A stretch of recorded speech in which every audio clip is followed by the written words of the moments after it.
G'day YouTube, how you going? Warbles on a lot here. Let's go for a bit of a walk and talk, shall we? There's ABC Radio Nationals playing on the radio back there on the veranda, and it keeps me ear fed most of the time. Sometimes I'm interested in what they're talking about, other times not so much, you know, like at the moment the books and writing show's on. I'm kind of looking forward to hearing the repeat broadcast of a program called Counterpoint this afternoon, and Counterpoint was ABC Radio National's response to a comment by our then Prime Minister, Prime Muppet perhaps, John Winston Flackjacket Howard, when little Johnny complained that Radio National was an obvious left-wing organisation. When the journalist at the press conference said, "What do you mean by that, Mr. Howard?" he said, "Well, Radio National doesn't have any right-wing counterpart to Philip Adams." Philip Adams has been doing a show on the radio called Late Night Live, and it's been on there for probably 15 or 20 years. And he's a left-wing activist, filmmaker, journalist. I think he might even be on the board of WikiLeaks. But anyway, that was John Howard's point, was that Radio National was full of university-trained... Oh, look at that kangaroo's daybed. University-trained journalists who had a left-wing bent. And while he was in power, he stacked the board of the Australian Broadcasting Commission, and he got them to put on something for the right-wingers. And that show is called Counterpoint.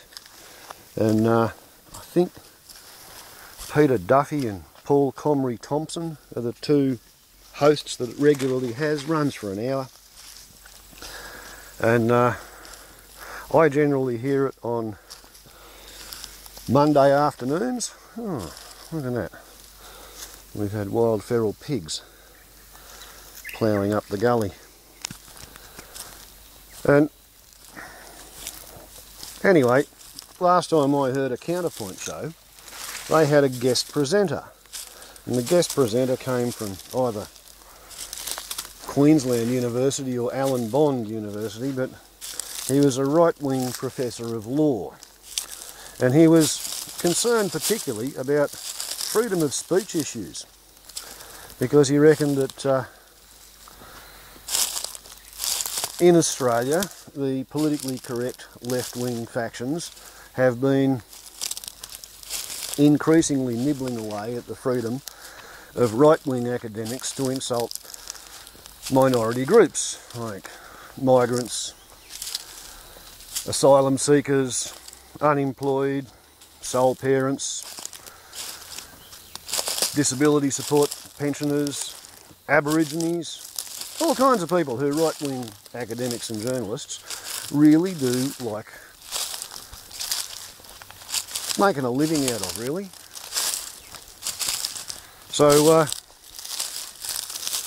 particular case comes to mind with a journalist called Andrew Bolt, who works for the Australian newspaper, which sounds really great, but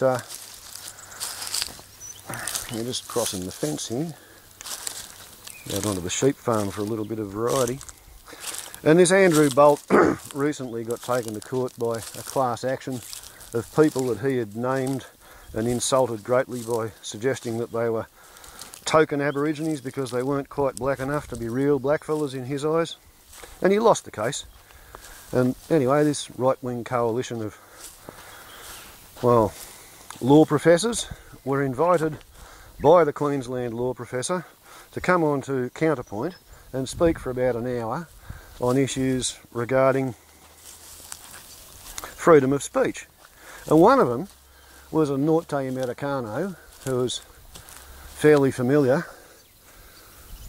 with, it's just the edge effect between the sheep farm that I'm standing on and the endangered species sanctuary that I pay rates on. Anyway, this Norte Americano was fairly expert on the freedom of speech laws in the Americas, and they were talking about what you're allowed to say and what you're not allowed to say, and what's protected and what's not protected. And one of the things he mentioned is that in Canada there is no freedom of speech protection for anybody advocating genocide. Now, advocating genocide would, in my mind, encompass Efilism. Efil is life spelt backwards. Efilists think life is a backwards idea, and therefore the Efilists would like to end all life on Earth and in the universe, if any exists outside of the Earth's biosphere.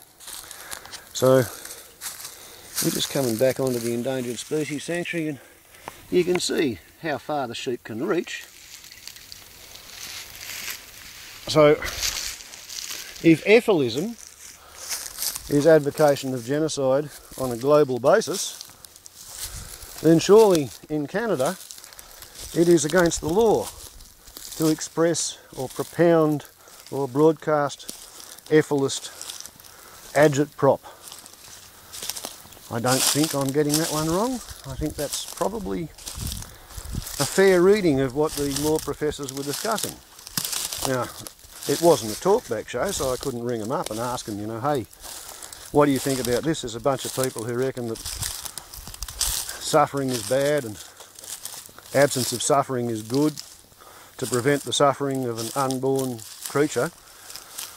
By preventing their conception, that would have to be good, and therefore if it prevents their experiencing pleasure or happiness or joy or even the boredom of a long slow Sunday afternoon with nothing going wrong, then that's not bad according to the Anti-Natalists. And that when you've been stewing in your own juice as an Anti-Natalist for long enough, finally and eventually you come to the conclusion that all life is evil and it needs to be ended, and they need to have a red button to push and release the Kayaks virus. Now, I didn't get a chance to ask the learned professors of law and freedom of speech whether Efilism would actually come under Canada's "thou shalt not speak of such things" regulations, and I'm not entirely certain I'm in favour of having any "thou shalt not speak" regulations.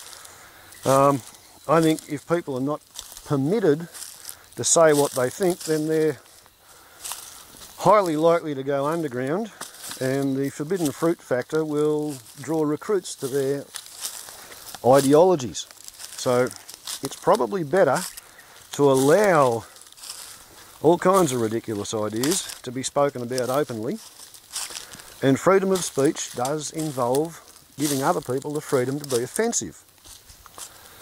So if it offends an Aborigine for a white supremacist to say all kinds of stereotypical cliched white supremacist neo-Nazi type things, well, yeah, that's the price that the Aborigines pay for being able to say, well, all white supremacists have brains the size of a split pea, which is equally offensive to the white supremacists. I think that's how we, as a society, figure out what's bullshit and what's not.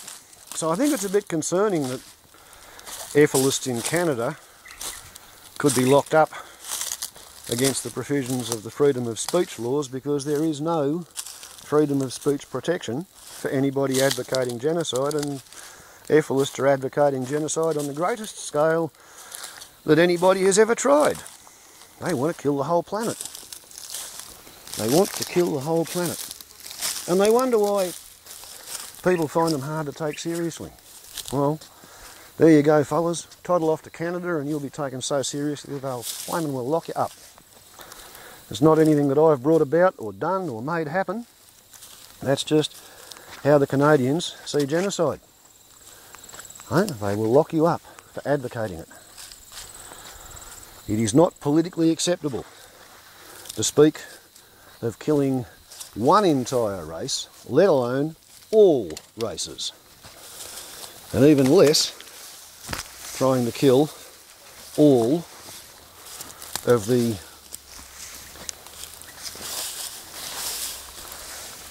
the living creatures in order to prevent the re-evolution of something capable of experiencing suffering, perceiving pain. So, yeah, Ariadne, Smarazmadney or whatever your YouTube name is, the Canadian lady who goes on with Adam Shumpus XXX as a co-host on his Termcast radio internet show. Make sure you stay on the anti-natalist side of the Efilism boundary in your own home country, because I think you've got a bit of a right-wing government over there at the moment. They tend to, as a species, right-wing governments, they like, see this? This is fucking Bunnius rabbitus. Digging holes in the endangered species sanctuary and eating the wild native parsnips. This is one of the reasons I don't mind foxes, because they eat rabbits. Every time the bloody neighbour goes and poisons the foxes, I get an explosion of friggin' rabbits. Oh well. But yeah, right-wing governments tend to enjoy cracking down on some insignificant minority who's got what they consider to be outrageous views. So, stay on the anti-natalist side of the line. Try and steer yourself away from the Efilist ideology. Otherwise, what's Canada's version of Guantanamo Bay? What do they do for people who advocate genocide in Canada? Hey? I don't know myself. Does anybody have any ideas what the Canadians do? Sorry, I'm just trying to read the time counter on this. See whether it was 11 minutes or 14. It's 11.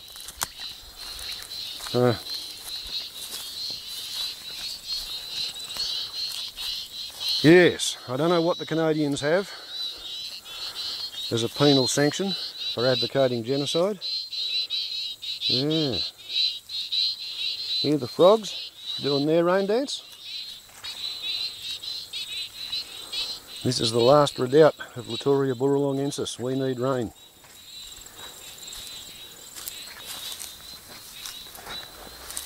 So,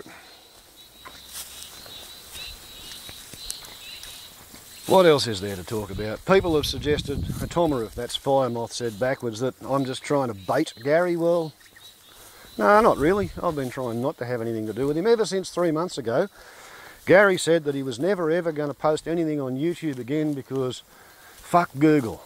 Isn't that what he said? He made a movie called Warbles on a Lot, Fuck Google, and he put my name in the title, and he told all his subscribers, 8,000 of them, that he was never going to put up any movies for them to look at on YouTube because somebody flagged a movie where he said I was, 97 different kinds of a nasty person.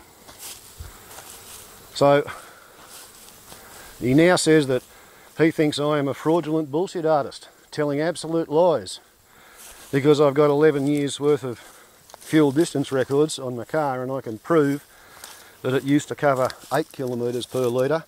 It now covers 10.66 kilometres per litre, and is therefore 33.25% more fuel efficient, and it's 25% solar electric hybrid.